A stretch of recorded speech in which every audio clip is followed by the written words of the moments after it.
So the second version of G that's not in the chord chart, but it's the one that's similar, is with our middle finger at the top. When our middle finger's at the top of the on the low bass E, we could move our ring finger up onto the B string, and our pinky can go on the E string. And that gives us a very common form of G also. You hear this in a lot of songs.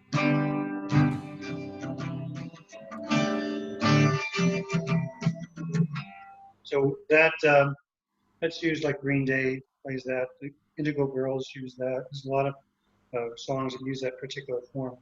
Let me talk about that for a second. This is pretty useful information. So with this version of G, we have our ring finger on the B string 3rd fret, and our pinkies on the high E string 3rd fret. And our top two fingers are playing the top part of the G. The middle finger's on the 3rd fret of the low E string, and our index finger is behind it on the 2nd fret of the A. So this isn't a G, and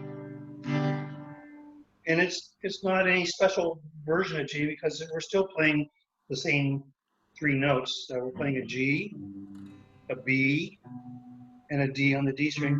We're playing just another D on the B string instead of a regular B. So G, B, D are the 3 notes we're playing. So we're still playing combinations of G, B, and D. And then we can take these top 2 fingers, our middle finger and our index finger, and move them down to what would be the top part of a C chord. And this is used as a substitution for C. It's not officially a C because we have this D note in the mix. So that D note, we refer to it as the 9th note of the scale. So C, D, E, F, G, A, B, C, D gives us to the 9th note. So it's a C add 9. You'll see that. So if you see C add 9, it's really not a big deal. It's just this version of C. And then if we take our middle finger off and put our index finger down 1 more string onto the G string, we have a version of D. And we've seen this version of D. This is a D sus4. We've seen that in the Here Comes the Sun song. Oh, yeah. So these 3.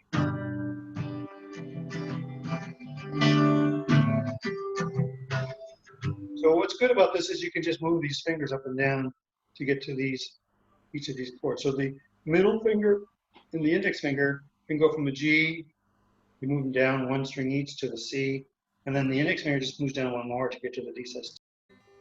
Then they just kind of go back up into formation, back to the C add 9, and then back up to the G. So it's a nice.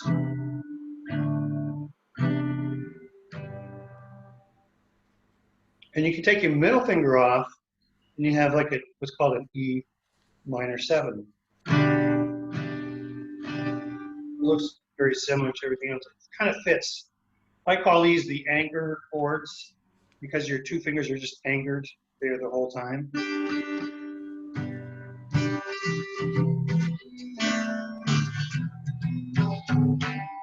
So you can play all those. Another anchor chord. When you're playing the C add 9, you take your middle finger off and you have a version of A7. A7 sus4. So those are all used quite a bit. There are a lot of different bands and songs.